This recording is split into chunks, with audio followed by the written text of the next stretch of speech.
नमस्कार, जोहार। मैं याचना जायसवाल, आप देख रहे हैं न्यूज झारखंड। चलिए जानते हैं सुबह से लेकर शाम तक की झारखंड की तमाम बड़ी खबरों को। आदिवासी नेता सह पड़हा राजा की हत्या से आक्रोश, खूंटी बंद का व्यापक असर, व्यापारिक संगठनों ने भी दिया साथ। आदिवासी नेता सह एदेल संगा पड़हा के राजा सोमा मुंडा की हत्या के विरोध में गुरुवार को खूंटी बंद का व्यापक असर देखने को मिला है। आदिवासी संगठनों ने जिला बंद का आह्वान किया, जिसे व्यापारिक संगठनों का भी समर्थन मिला है। स्थिति को देखते हुए जिला प्रशासन अलर्ट मोड पर रही। सुबह से ही आदिवासी संगठनों के कार्यकर्ता सड़कों पर उतर आए और हत्याकांड के विरोध में नारेबाजी की है। कई प्रमुख मार्गों पर ट्रैक्टर और अन्य वाहनों को खड़ा कर रास्ता जाम किया गया है, जिससे यातायात प्रभावित हुआ। मुरहू, तोरपा, अड़की और हुटार चौक समेत कई इलाकों में बंद का असर साफ दिख रहा है। मुख्य सड़कों पर वाहनों की लंबी कतारें लग गई। बताया गया कि बुधवार की शाम खूंटी थाना क्षेत्र के जमोदाग के पास अपराधियों ने सोमा मुंडा पर उस वक्त हमला किया था जब वे पत्नी के साथ बाइक से अपने गांव चलांगी लौट रहे थे। तालाब के पास पीछे से आए बाइक सवार दो हमलावरों ने ओवरटेक कर 2 राउंड गोली चलाई थी। गोली लगते ही सोमा मुंडा मौके पर गिर पड़े थे, जबकि हमलावर मंदरू टोली की ओर फरार हो गए थे। डीएसपी वरुण रजक के अनुसार मामले की जांच के लिए विशेष टीम गठित की गई है और अपराधियों की गिरफ्तारी के लिए लगातार छापेमारी चल रही है। घटना की निंदा करते हुए पूर्व सीएम चंपई सोरेन, भाजपा प्रदेश अध्यक्ष बाबूलाल मरांडी, पूर्व सीएम अर्जुन मुंडा, कांग्रेस सांसद कालीचरण मुंडा और तोरपा विधायक सुदीप गुड़िया ने कानून व्यवस्था पर सवाल उठाए और जल्द गिरफ्तारी की मांग की है। गौरतलब है कि सोमा मुंडा झारखंड पार्टी के जुझारू नेता, शिक्षाविद और आदिवासी समन्वय समिति खूंटी जिला के संयोजक थे। उनकी हत्या से आदिवासी समाज में भारी आक्रोश है। हजारीबाग में हाथी ने 2 को कुचला, हमले में युवक की दर्दनाक मौत, बचाने आई पत्नी गंभीर घायल। राज्य में लगातार हाथियों का कहर जारी है। इसी बीच हजारीबाग के मुफस्सिल थाना क्षेत्र अंतर्गत चुटियारो गांव में बुधवार देर रात करीब 11 बजे जंगली हाथी के हमले में एक व्यक्ति की दर्दनाक मौत हो गई है, जबकि उसकी पत्नी गंभीर घायल है। घटना से पूरे गांव में दहशत का माहौल है। प्राप्त जानकारी के अनुसार झुंड में बिछड़ा एक जंगली हाथी कई दिनों से इलाके में घूम रहा था। बुधवार रात अचानक हाथी चुटियारो गांव में घुस आया। इसी दौरान घर के बाहर मौजूद एक व्यक्ति हाथी की चपेट में आ गया है। हाथी ने उसे कुचल दिया, जिससे मौके पर उसकी मौत हो गई। पति को बचाने की कोशिश में उसकी पत्नी भी हाथी के हमले में गंभीर घायल हो गई है। घटना की सूचना मिलते ही ग्रामीण मौके पर पहुंचे और घायल महिला को तत्काल इलाज के लिए शेख भिखारी मेडिकल कॉलेज अस्पताल हजारीबाग में भर्ती कराया गया है, जहां उसका इलाज जारी है। महिला की स्थिति गंभीर बताई जा रही है। घटना के बाद गांव में भय और आक्रोश का माहौल है। ग्रामीणों का कहना है कि जंगली हाथी पिछले कई दिनों से क्षेत्र में घूम रहा था, लेकिन वन विभाग की ओर से कोई ठोस कदम नहीं उठाया गया। गुमला में सड़क हादसा, जनसेवक की मौत, घर लौटते समय एफसीआई गोदाम के पास एक्सीडेंट, सिर में लगी चोट, अस्पताल में मृत घोषित। गुमला सदर थाना क्षेत्र में दर्दनाक सड़क हादसे में 40 वर्षीय विजय एक्का की मौत हो गई है। घटना बरगांव स्थित एफसीआई गोदाम के पास की है। उनकी बाइक अचानक अनियंत्रित होकर दुर्घटनाग्रस्त हो गई थी। वह घर जा रहे थे। विजय एक्का गुमला सदर थाना क्षेत्र के कुंजाली गांव के निवासी थे, वहीं भुरकुंडा पंचायत में कार्यरत थे। जानकारी के अनुसार रात के समय सड़क पर अचानक संतुलन बिगड़ने से बाइक फिसल गई और वे सड़क पर गिर पड़े थे। हादसे के बाद मौके पर अफरा तफरी मच गई। आसपास के लोग तुरंत उनकी मदद के लिए पहुंचे। दुर्घटना में विजय एक्का के सिर में गंभीर चोटें आई हैं। सूचना मिलने पर स्थानीय लोग और पुलिस प्रशासन की उप निरीक्षक हिमावती मौके पर पहुंची। घायल अवस्था में विजय एक्का को तत्काल सदर अस्पताल गुमला ले जाया गया। यहां चिकित्सक गणेश राम ने जांच के बाद उन्हें मृत घोषित कर दिया है। मौत की खबर मिलते ही परिवार में कोहराम मच गया है। गिरिडीह में ट्रैक्टर पलटा, चालक इंजन में फंसा, 3 घंटे रेस्क्यू के बाद जेसीबी से खींचकर बचाई गई जान। गिरिडीह के तीसरी प्रखंड में बुधवार देर रात एक बड़ा सड़क हादसा हो गया। लोकायत थाना क्षेत्र के कर्माटांड के आगे पुल के समीप बेकाबू होकर एक ट्रैक्टर सड़क किनारे पलट गया। हादसा इतना भयानक था कि ट्रैक्टर चालक सीधे इंजन के नीचे दब गया और वहीं फंस गया। बताया गया कि ट्रैक्टर बिहार से ईंट उतारकर झारखंड वापस लौट रहा था। इसी दौरान अचानक संतुलन बिगड़ने से वाहन पलट गया। दुर्घटना के बाद मौके पर अफरा तफरी मच गई। चालक की चीख पुकार सुनकर आसपास के ग्रामीण घटनास्थल की ओर दौड़ पड़े हैं। हादसे की सूचना मिलते ही लोकायत थाने की पुलिस टीम मौके पर पहुंची। ग्रामीणों के सहयोग से तत्काल चालक को निकालने का प्रयास शुरू किया गया, लेकिन ट्रैक्टर का वजन ज्यादा होने के कारण इंजन को हटाना संभव नहीं हो पा रहा था। चालक पूरी तरह इंजन के नीचे फंसा हुआ था और दर्द से करा रहा था। हालांकि वह लगातार होश में बना हुआ था। हालात की गंभीरता को देखते हुए पुलिस ने तुरंत जेसीबी मशीन मंगवाने का निर्णय लिया। करीब 3 घंटे के चले रेस्क्यू ऑपरेशन के बाद जेसीबी की मदद से ट्रैक्टर के इंजन को ऊपर उठाया गया। काफी मशक्कत के बाद चालक को सुरक्षित बाहर निकाल लिया गया। झारखंड के मैक्लुस्कीगंज का पारा 0 डिग्री सेल्सियस। 13 जनवरी तक शीतलहर, कोहरा से राहत नहीं, 6 जिलों में येलो अलर्ट जारी।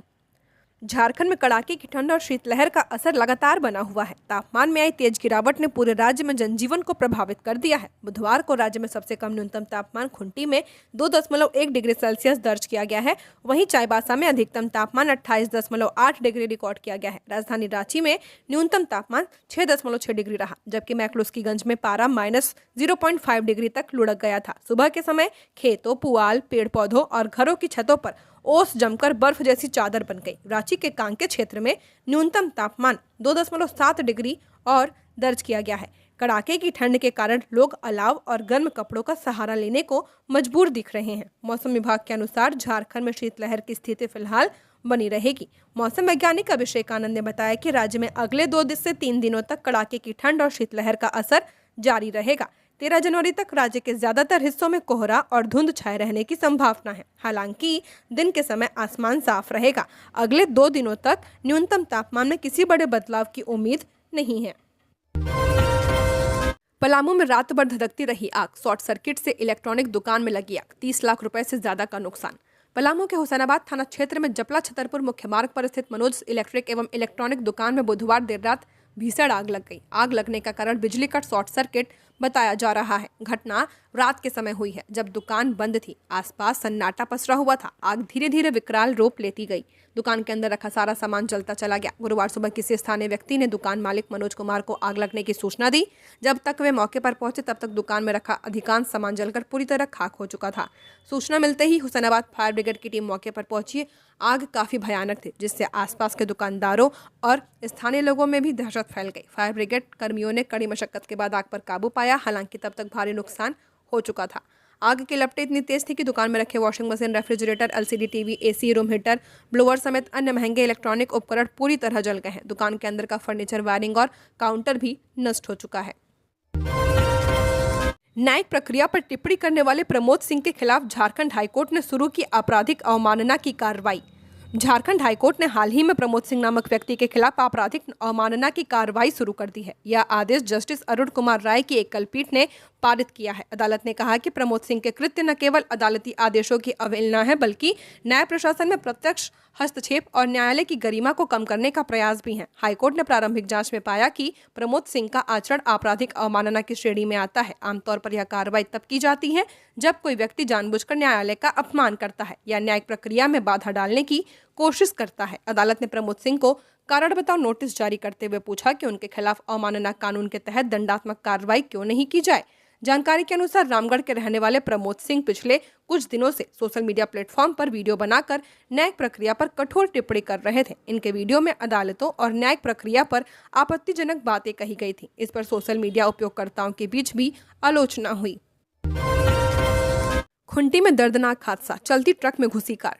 डोडमा चर्च के 2 फादर की मौत, एक गंभीर।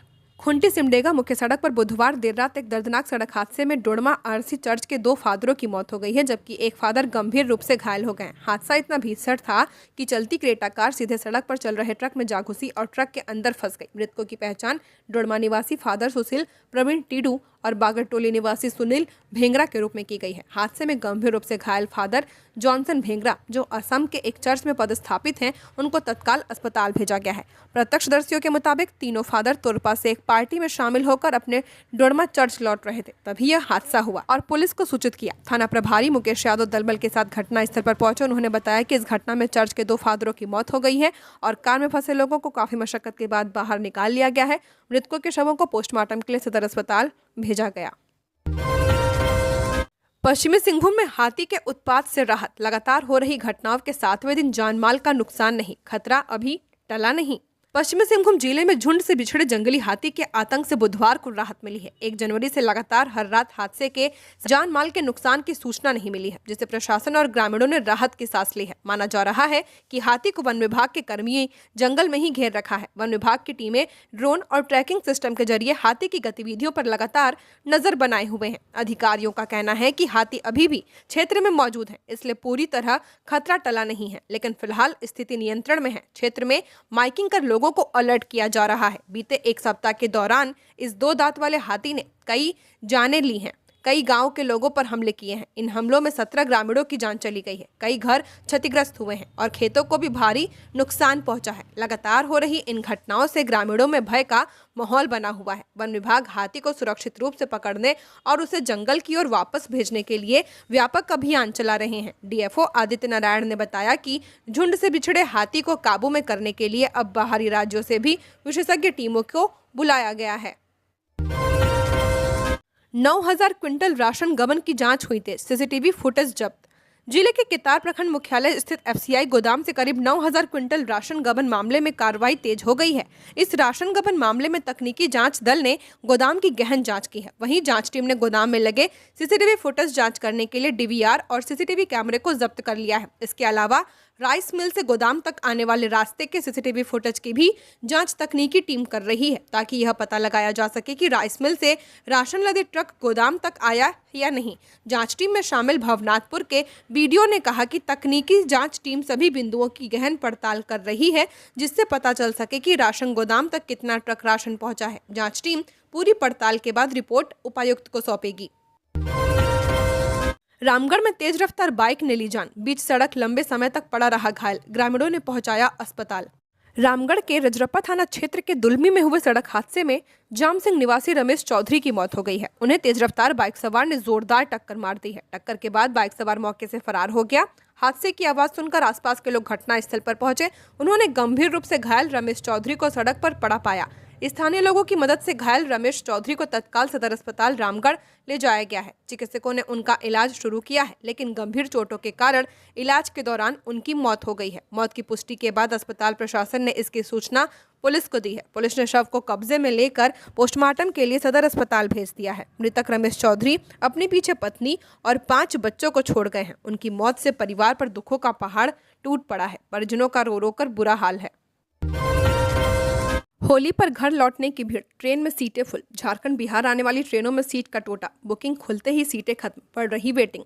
होली नजदीक आते ही महानगरों से अपने घरों की ओर लौटने वाले यात्रियों की संख्या अचानक बढ़ गई है। खासकर झारखंड और बिहार जाने वाले यात्रियों की भीड़ ट्रेनों में साफ नजर आने लगी है। मुंबई, दिल्ली, सूरत, चेन्नई और अन्य बड़े शहरों से निकलने वाली लंबी दूरी की अधिकांश ट्रेनें पहले से ही फुल हो चुकी हैं। स्लीपर और थर्ड एसी कोचों में स्थित यह है कि कई ट्रेनों में टिकट बुकिंग खुलते ही रिग्रेट दिखने लगा है। इसका सीधा असर प्रवासी मजदूरों और नौकरी पेशा लोगों पर पड़ रहा है। रेलवे ने 1 से 4 मार्च तक की यात्रा के लिए टिकट बुकिंग पहले ही खोल दी है, लेकिन बुकिंग शुरू होते ही झारखंड और बिहार जाने वाली ट्रेनों में सीटें उपलब्ध नहीं रही। कोडरमा के रास्ते चलने वाली करीब 1 दर्जन प्रमुख ट्रेनें पूरी तरह फुल हो चुकी हैं। इनमें 12322 Mumbai Kolkata Howrah mail express, 12937 Gandhidham Howrah Garba express, 13308 Ganga Sutlej express, 12801 New Delhi Puri पुरुषोत्तम एक्सप्रेस और 13152 जम्मू तवी कोलकाता एक्सप्रेस जैसी ट्रेनें शामिल हैं।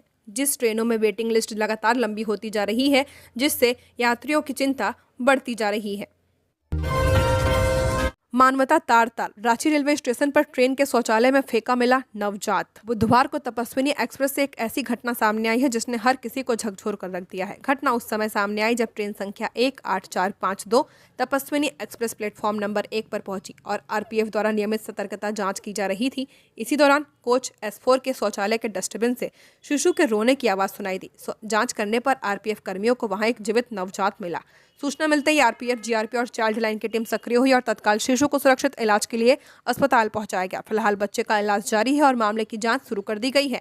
यह मामला न केवल कानून और सुरक्षा से जुड़ा है, बल्कि समाज के सामने मानवीय संवेदनाओं और जिम्मेदारी पर भी गंभीर सवाल खड़े करता है। आरपीएफ की सतर्कता के कारण ही नवजात की जान बच पाई।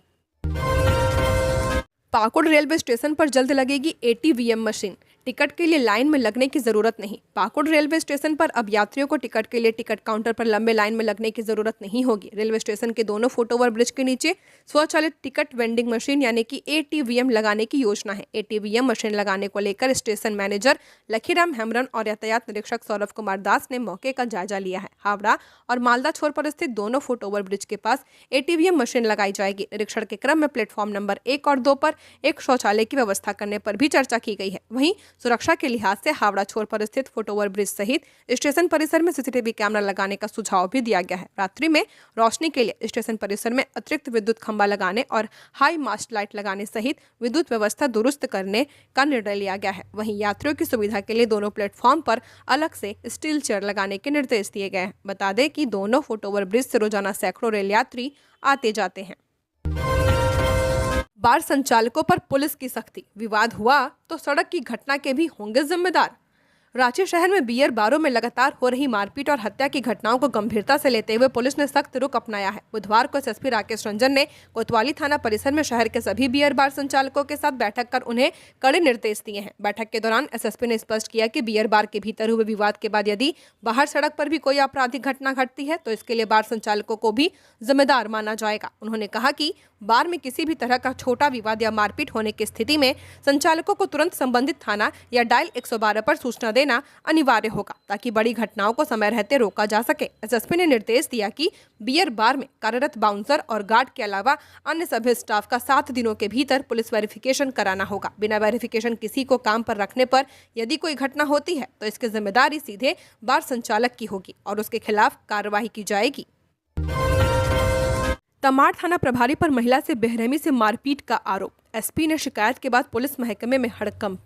तमाड़ थाना क्षेत्र से गंभीर और चौंकाने वाला मामला सामने आया है। एक पीड़ित महिला ने तमाड़ थाना प्रभारी पर बेरहमी से मारपीट, गाली गलौज और दुर्व्यवहार करने का आरोप लगाया है। पीड़िता का कहना है कि वह अपने एक निजी मामले को लेकर सहायता की उम्मीद में थाना पहुंची थी, लेकिन मदद करने के बजाय थाना प्रभारी ने उसके साथ अभद्र व्यवहार किया है। महिला के अनुसार थाना प्रभारी ने पहले गंदी गंदी गालियां दी, उसका मोबाइल फोन उसके शरीर पर दे मारा। इसके बाद फिर जब मन नहीं भरा तो उसे अपने कक्ष में ले जाकर मारपीट की है। पीड़िता ने आरोप लगाया कि मारपीट इतनी गंभीर थी कि उसके चेहरे पर चोट के गहरे निशान पड़ गए हैं और छाती पर भी गंभीर चोटें आई हैं। मामले की गंभीरता को देखते हुए पीड़िता ने फोन के माध्यम से एसपी रांची को पूरे घटनाक्रम की जानकारी दी है। एसपी को शिकायत मिलने के बाद पुलिस विभाग में हड़कंप मच गया है। इसके पश्चात महिला शिकायत लेकर महिला थाना बुंडू पहुंची थी। अब इस पूरे मामले को लेकर पीड़िता और स्थानीय लोगों द्वारा एसपी रांची से सख्त कार्रवाई की मांग की जा रही है। पुलिस प्रशासन की ओर से फिलहाल जांच की प्रक्रिया शुरू किए जाने की बात कही जा रही है। हालांकि इस मामले में थाना प्रभारी प्रवीण कुमार मोदी को फोन कर महिला द्वारा लगाए गए आरोप के बारे में पूछे जाने पर उन्होंने लगाए गए आरोपों को बेबुनियाद बताया है। डीएलसीसी की बैठक, सरकारी योजनाओं को समय पर उपलब्ध कराने के निर्देश।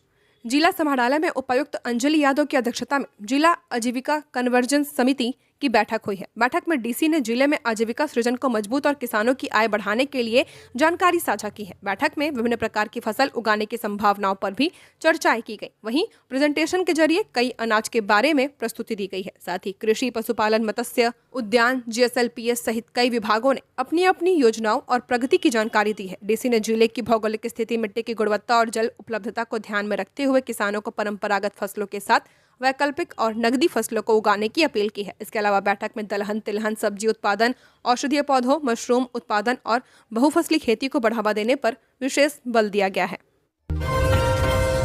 कड़ाके की ठंड में पाकुड़ के गरीबों को मिली राहत, झामुमो नेता ने किया कंबल वितरण।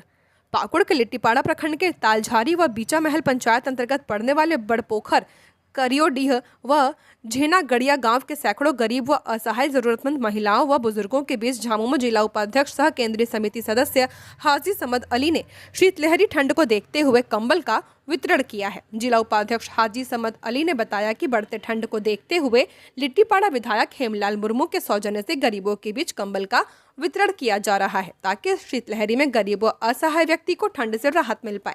वहीं कंबल पाकर महिलाओं व बुजुर्गों ने विधायक हेमलाल मुर्मू व जिला उपाध्यक्ष हाजी समद अली के प्रति आभार प्रकट करते हुए कहा कि कंबल मिलने से इस कड़ाके भरी ठंड से थोड़ी राहत जरूर मिलेगी। साथ ही झामुमो जिला उपाध्यक्ष हाजी समद अली ने बताया कि विधायक हेमलाल मुर्मू के सौजन्य से प्रखंड के सभी पंचायतों में लगातार कंबल वितरण का कार्य जारी है।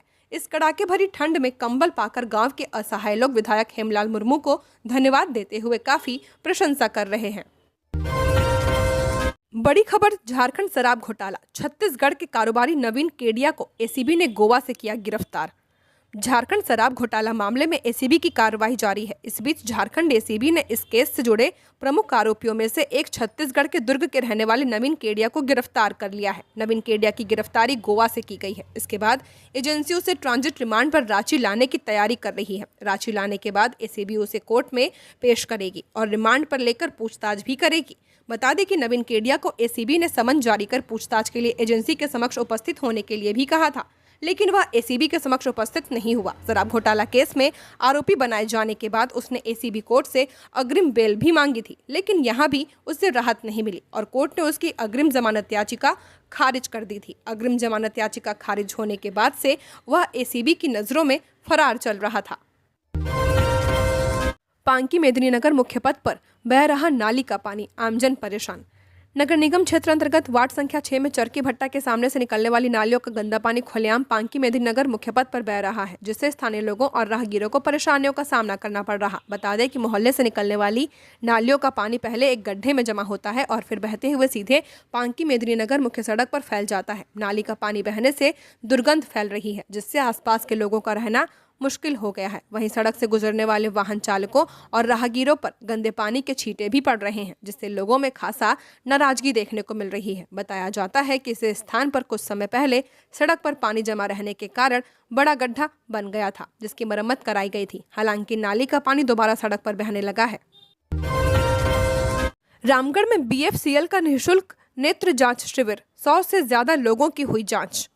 Bihar foundry and castings limited ने के सहयोग से महतो आइरिस टोला मरार स्थित सामुदायिक भवन में निःशुल्क नेत्र जांच शिविर का आयोजन किया गया है। शिविर में महतो टोला सहित आसपास के क्षेत्रों के करीब 100 लोगों की आंखों की जांच की गई है। शिविर के दौरान आइरिस के अनुभवी चिकित्सकों ने मरीजों की आंखों की जांच की है। इसके बाद जिन लोगों में दृष्टि दोष पाया गया उन्हें निःशुल्क पावर चश्मा उपलब्ध कराया जाएगा। वहीं मोतियाबिंद से पीड़ित मरीजों के लिए कंपनी की ओर से निःशुल्क ऑपरेशन की व्यवस्था की जाएगी। बीएफसीएल प्रबंधन ने बताया कि समाज के जरूरतमंद वर्गों को बेहतर स्वास्थ्य सुविधाएं उपलब्ध कराना कंपनी की सामाजिक जिम्मेदारी का हिस्सा है। इसी क्रम में आगामी 9 जनवरी को राजकीय आदर्श मध्य विद्यालय रांची रोड में एक और निःशुल्क नेत्र जांच शिविर का आयोजन किया जाएगा।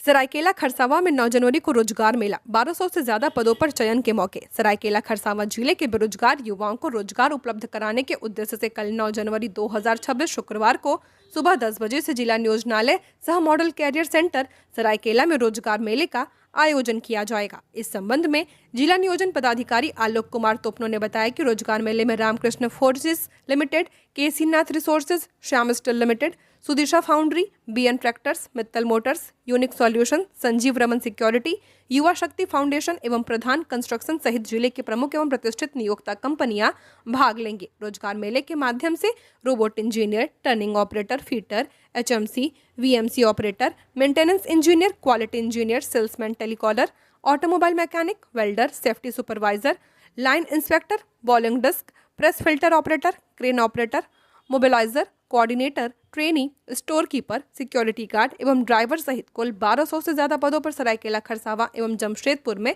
नियुक्ति हेतु योग्य अभ्यर्थियों का चयन किया जाएगा। चयनित अभ्यर्थियों को संबंधित कंपनियों द्वारा रुपए 15,000 से 50,000 रुपए प्रति माह तक का वेतन प्रदान किया जाएगा। राज्य भर में तैनात महिला आरक्षियों की प्रतिनियुक्ति रद्द, आदेश जारी। झारखंड पुलिस मुख्यालय ने राज्य के कई जिलों में तैनात महिला आरक्षियों की प्रतिनियुक्ति तत्काल प्रभाव से समाप्त कर दिया है। यह आदेश अपर पुलिस महानिदेशक झारखंड रांची के कार्यालय की ओर से जारी किया गया है। डीजीपी तदाशा मिश्रा ने राज्य के कई थानों में मुंशी के पद पर आईआरबी, जैप और एसआईआरबी के जवानों की पोस्टिंग से संबंधित आदेश को रद्द कर दी है। महिला मुंशियों की प्रतिनियुक्ति का आदेश तत्कालीन डीजीपी अनुराग गुप्ता के समय जारी किया गया था। आदेश लागू होने के बाद से ही विभाग के अंदर विवाद खड़ा हो गया था, जबकि एडीजी प्रिया दुबे ने इस आदेश पर कड़ा ऐतराज जताया था। उन्होंने 2 अक्टूबर 2025 को डीआईजी को पत्र लिखकर कहा था कि थानों में मुंशी के पद पर आईआरबी और जैप के जवानों की पोस्टिंग नियमों के खिलाफ है, क्योंकि इसके लिए बनी तबादला समिति ने से स्वीकृति नहीं ली गई है और न ही जैप मुख्यालय ने सहमति दी थी। रांची पुलिस को बड़ी सफलता, मून डिस्को बार के बाहर युवक को कार से कुचलने वाले 2 मुख्य आरोपी गिरफ्तार। लालपुर चौक स्थित मून डिस्को बार के बाहर कार से कुचलकर युवक की हत्या करने के मामले में पुलिस को बड़ी सफलता मिली है। एसएसपी राकेश रंजन के निर्देश पर गठित टीम ने इस मामले में दोनों मुख्य आरोपियों को गिरफ्तार कर लिया है। रांची पुलिस जल्द ही प्रेस कॉन्फ्रेंस कर पूरे मामले का खुलासा करेगी। उल्लेखनीय है कि 4 जनवरी की रात करीब 9 बजे सत्यप्रकाश सिंह अपने भांजे अंकित कुमार सिंह और उसके दोस्तों के साथ मून डिस्को बार गए थे।